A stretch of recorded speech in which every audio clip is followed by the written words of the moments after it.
Hello and welcome to another video, and today is the 11th of September and we have a lot of updates to go over, and that's why I kept off uploading this video until this point in time. I didn't want to schedule it for the morning because I knew that something would happen that I'd have to talk about.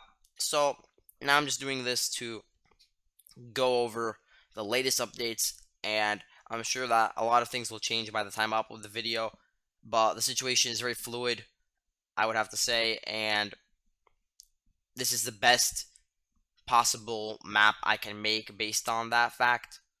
So I have all the geolocations posted as well over here so you can look through for yourself.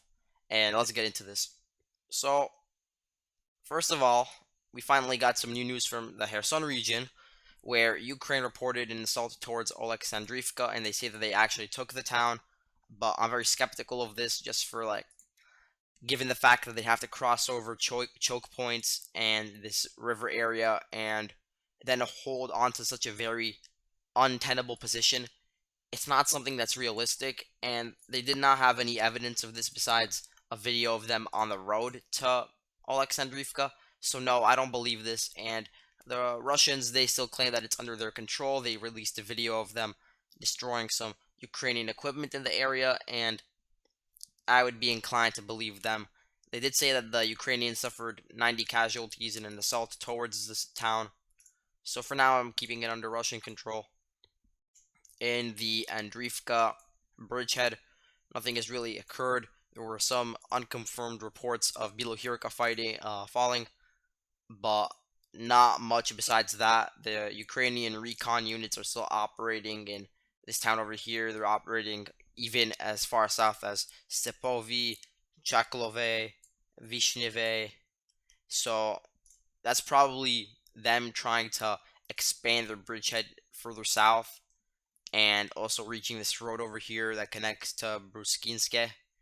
And the longer term goal would be to take Davidiv Breed, which is a key defense node of the Russians in this area.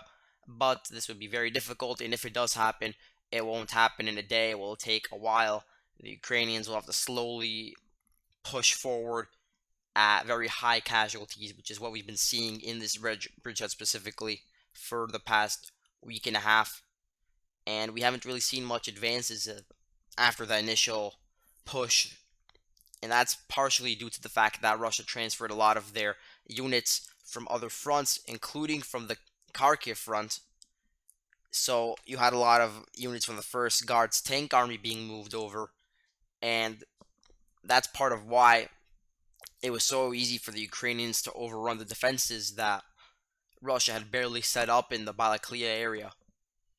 But anyway, that's really it for the Kherson region.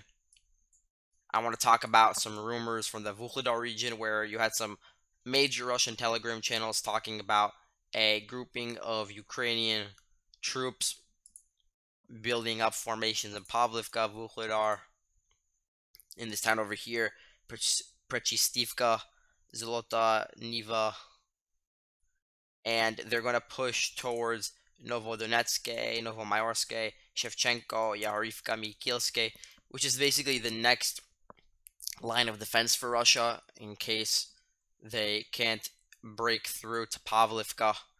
And from there, basically, they want to push the Russians back, sort of in a similar way as they did in Kharkiv, all the way back towards Mariupol.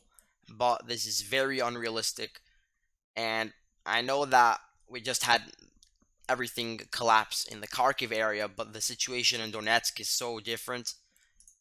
You can't even compare the two, because look, this is 50 miles away. Let's look at the distance between Balaklia and Izium, for instance. It's only 25 miles, or from Kupiansk, that's 40 miles, or even the maximum extent from Balaklia to this town over here, Veliki Burluk, is 50 miles.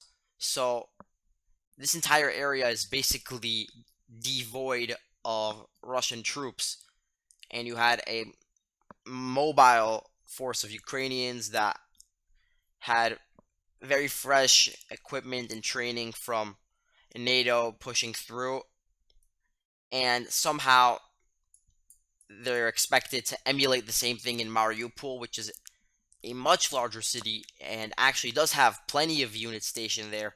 I'm not sure how true it is. Maybe some of these troops were moved out um, from the Mariupol area, but Russia does only have units stationed in this area, and DPR does as well. They have a lot, especially in like Volnovaka, for instance. So it's not the same thing. This area is pretty well defended. I know it's not the same area as the Donetsk city axis, but it is pretty close. So you do have a large grouping of DPR fighters and also of Russian artillery in this area, which specifically in the Vuhledar area is much more potent than the Ukrainian artillery.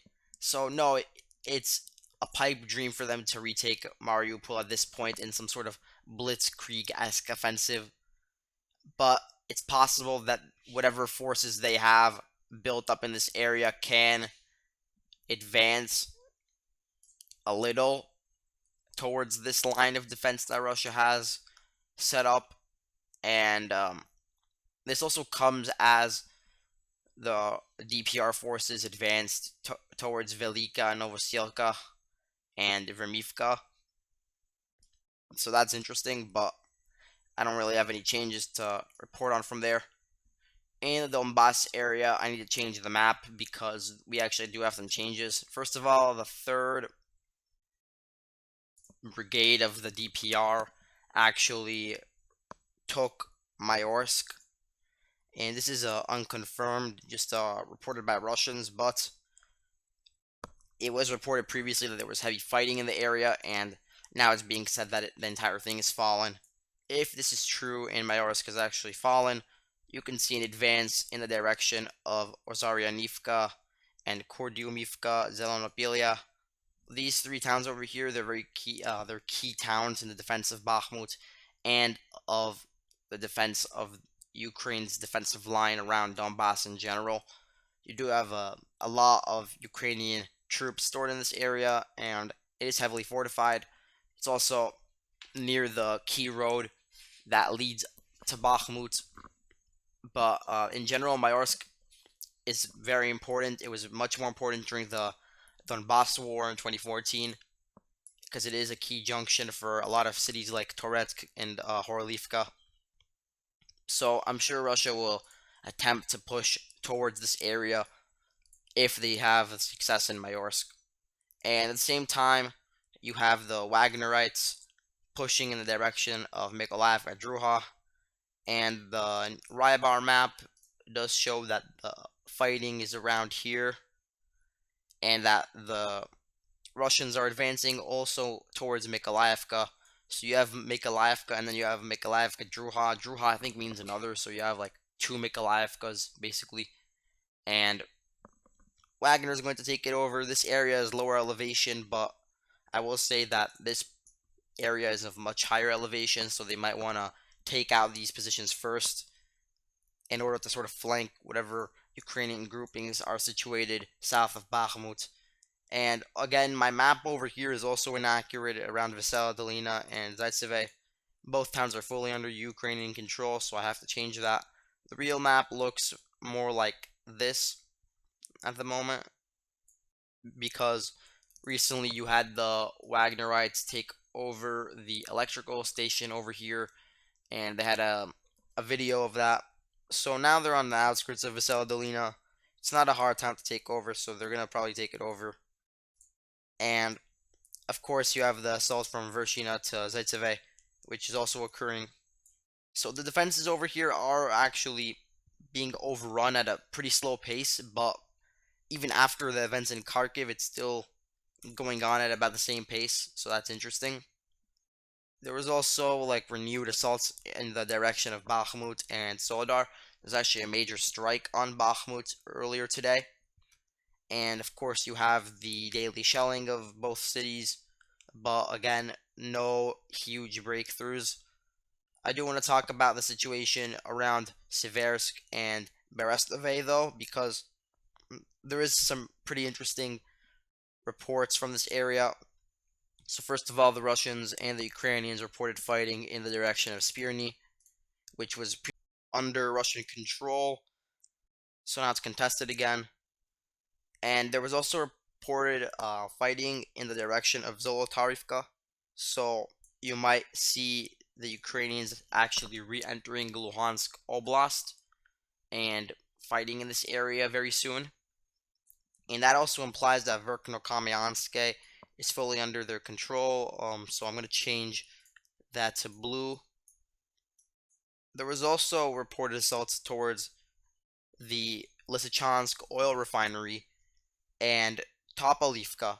I'm not sure how true this is, but certainly the fighting has gotten closer to there. It's not that far away from the Ukrainian positions, only like 3.5 miles. So they could push there with a mechanized brigade. You also had a video of the Ukrainians advancing towards the oil refinery. I'm not sure from when this video is though, because there was some talking that it might have been an outdated video. You do have a lot of videos from June, July being reposted as if it's Ukrainian forces advancing towards Lysychansk and Severodonetsk. So I am skeptical of all these videos for now. When we get some other confirmation that there's fighting around the oil refinery, I'll obviously alter the map to show that, and then it would look more like this, the map. But again, even if this was the case, it would still be a stretch from actually taking back Lysychansk. So I don't see that happening in the future. Now let's go to Liman, where there is some interesting news about a potential Ukrainian offensive in this direction. Some people are actually saying that it fully fell to the Ukrainians, but this is just not true. We know that the Russians are still situated in Liman. They're also situated still in Dubrova and in Yampil, but they might not be in Ozerne anymore. I'll admit that. So the garrison that's defending Liman is really just consisting of LPR fighters, of some like irregular local troops, and also of the Bar's active volunteer reserve, which was set up last year. And these are not like the best fighting forces. They're not that capable in comparison to the regular Russian army. So it might be difficult to hold on to Liman, but they do still have an artillery advantage at the moment, and they can fire upon the Ukrainians. The Ukrainians, they're probably going to use the forests to their advantage to just harass the Russian units situated in the area, but I don't think that they'll do much more, because taking Liman, it would require a large amount of equipment to be transferred across the river to actually go on a head-on assault on Liman, which is a very important town. If it falls, then it would be a huge loss to Russia, probably equivalent to Izium, just given the fact that it's a very important supply hub, first of all, with a big railroad, but also it's a huge city that was fought over for like a week with hard urban fighting. And just losing all of that, it would be a huge morale um, depressor. So I think they're going to hold on to it for now. Although we will see some fighting around Ozerne and Dibrova and Yampil. Those towns need to be taken first before we see any actual fighting that nears Liman itself. Now, in the area around Kharkiv, I know this is the most interesting front at the moment, and there might be some stuff that are wrong with this map. So if there is, then I'll obviously change that when the time comes. But this is basically my assessment of the situation at the moment, which is really just based on some videos and geolocations from other people, and also by just given the fact that the Russian Ministry of Defense has already released their own map, and in it they sort of tacitly admitted that they withdrew all their forces across the Oskil River. So the new map looks like this, where this is the new line of defense for the Russians around here. And I don't think they've actually completed this process. They still have forces in all these red areas, but they're in the process of withdrawing them. And the question is, will they be able to do this successfully, or will some of them get cut off in the chaos? So I think just due to the fact that Ukraine is so overextended from taking all these territories, I don't think they'll have the capabilities to really cut off any meaningful amount of Russian forces. So the Russian First Guards tank army, the one that was really situated around Izium and that was forced to retreat the most by this new assault, they're going to come out of this pretty unscathed in terms of like manpower losses, but they did have to abandon a lot of their heavy equipment in the retreat, and some of it is operational actually, so Ukraine can use it. There are plenty of videos of of Russian T-72 tanks and of different infantry fighting vehicles and howitzers being taken. So much that I can't even list them. But yeah, that's probably the biggest loss for the Russians in this entire situation. The other major setback given this retreat is the fact that a lot of civilians that were previously sympathetic to the Russians, they're now going to be very distrustful of the Russians because they can't reliably trust them to hold on to the territory. They were just abandoned, and even though it was the most sound decision to make in terms of keeping the Russian military cohesive during such a large onslaught of Ukrainian forces, it does still leave a bitter taste in the mouths of a lot of the civilians, especially the ones who previously had cooperated with the Russians, who are now worried that if their towns fall, that the Ukrainians might carry some like retribution, and there are some laws regarding that were passed by Ukraine. So again, this will just create a level of distrust within LPR, DPR territory, as well as whatever territory Russia holds on to in Kharkiv, west of the, east of the Oskil River over here. So let's look at some of the geolocations of towns recaptured by Ukraine. We have this video over here of Ukrainian flags over the administrative building in Martove.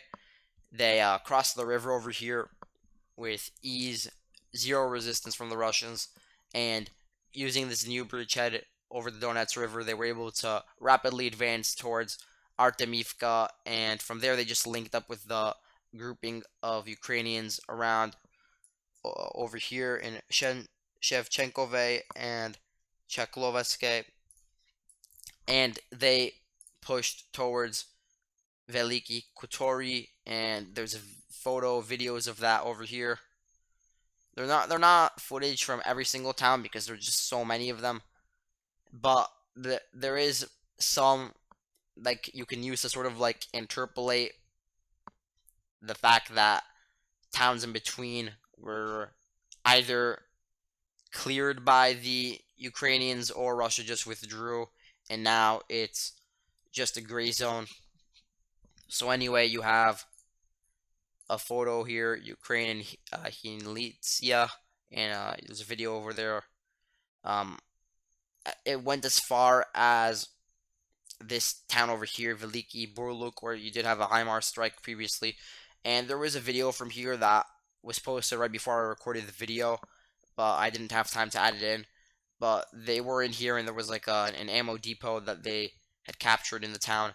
This was a very important town for Russian logistics in Kharkiv, so just giving it up without a fight does show that their true intentions are to just abandon everything. We know this already. This town was sort of like important in supplying the front line around the Donets River over here, and also with this other town over here, Dvorchina, I think it's called Dvorichina, and it also connects to Vovchansk and Russia proper, so it is a pretty important town. And you also have a few other towns over here that are important for Russian logistics in this area that they're just giving up without a fight. Vorichna, I don't know if this one has fallen yet. To be honest, there's no proof of this. The farthest Ukrainian advance north near Kupiansk that I've seen is from Kindrashivka. There's a video over here, but I'm not sure if they've actually reached this town just yet. it is important in terms of the linking up of supplies from Kupian, Senkove, Izium as well, but now it's just too late, so they're going to abandon it if they haven't already. Now, the more interesting thing to talk about is the situation going on around the Vovchansk, because there were just conflicting rumors yesterday about the Russian administration leaving and civilians evacuating. So we do know that civilians did evacuate the area, but we don't exactly know if the military has left yet. It does seem like they are going to, if they haven't already, though. And Vovchansk, that was one of the main hubs of supplies and transportation for Russia in all of Kharkiv.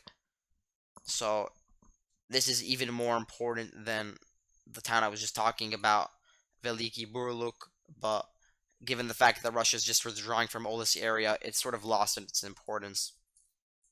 Now, you also had a Ukrainian flag raised in this area, but the thing is, this is happening in a lot of areas, and they're pretty deep into the front, into the Russian control. Like you even had one in Varivka, but this doesn't mean that these areas are actually under Ukrainian control.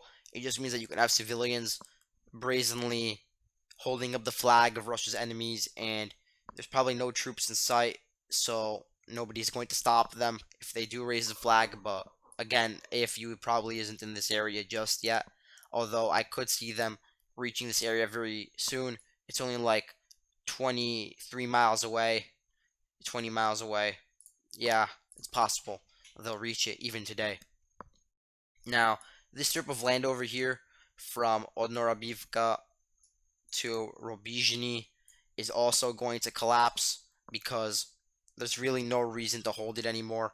The Battle of Kharkiv, any hopes of taking Kharkiv have been shattered for the time being. Russia's going to have to find some new way to advance along here if that's part of their strategy. So I already have Udi under Ukrainian control. We know that Kozacha Lopan is under the control. There's some footage of that. We also know that Tokarivka has fallen, and Veliki Prohodi and Lipti.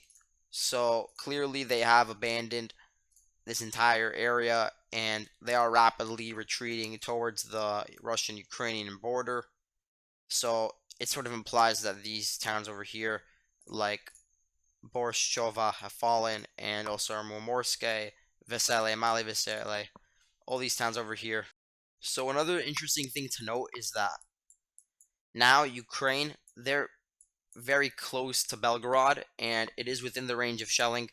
You can see a lot of shelling by Ukrainian forces, not just with like the regular howitzers that like have a range of 15-20 kilometers. Um, you can also use high precision artillery, the high precision missiles, HIMARS or GMLRS on Belgorod and whatever formations they have over there, which I know they do have a lot of formations in this area. Let's look at this area. You have the like some motorized brigades stationed in here, and then very close to that area you have Valuki, which is a supply hub and an area of coordination for the Russian special military operation. You have armored regiments and motorized rifle regiments stationed here. So you can see Ukraine now actually starting to strike this area. There was actually a geolocation of a Russian base in the area of Belgorod Oblast and pretty close to Valuki. And now that Ukraine is going to take all these towns along the border, they're going to be very, very close to this base. So that's something that Russia's going to have to worry about. Because for now, they've actually had free reign in this area. They've been able to easily transport troops from the Russian proper border towards LPR, DPR, and also Kharkiv Oblast without any sort of shelling. But those days are over now. Ukraine could pretty easily shell them in this area and hamper any sort of transportation to the Kharkiv front, whatever remains of it, and also to the Donbass front. So that is also something to look out for. There are rumors circulating that the Russians within like a month or so will actually declare war and start a mobilization. I can't confirm this, but it would seem like the only move they can really do at the moment to save face and actually take large swaths of Ukraine. With the current strategy, they're just going to continue losing land. They're going to be so overextended from not only the fighting in Kherson, but then like potentially what's going on in Vuhledar and what's going on in Kharkiv. They just can't continue with this amount of men. It is not sufficient. And Ramzan Kadyrov, he sort of caught on to that, and he did complain about the Ministry of Defense's mistakes in this area. He did say that he promises that they'll retake all of the areas that were lost in Kharkiv, and also 3 new battalions with about 560 men in each was formed in Chechnya and was properly trained, and now they're actually being sent to the front lines. So it's possible they'll be moved in to help solidify the new defensive line that Russia will set up. And also, you have to take into account the Third Corps. We don't really know where they've been moved to. Some of them are obviously in the eastern area of Kupiansk, which Russia still holds, and they're going to be tasked with making sure that no Ukrainians actually succeed at crossing over the Oskil River. Previously, the Russian Air Force destroyed a pontoon bridge that was being built near Senkove to cross over the river, so they were at least successful in that front. That's a little bit of silver lining. And the Third Corps, depending on its size, it could have some sort of impact on this front. But if it's true that it's only 15,000 men, then the best it could do at the moment is just hold the line as Russia begins a mobilization, if that's the case. And they would just have to hold the line until the full mobilization commences, and that could take a while. You need to train everybody, you need to equip them. So that is something that I don't see as likely at the moment given the politics in Russia, but you might just see the transferring of Russian troops that are already active in other areas to the Ukraine war. That's probably more practical at the moment, and then later on, if the situation does become very dire, they might actually just have to, as a last resort, mobilize all their forces. But that's really it for now. Thank you all for watching, and I'll see you later.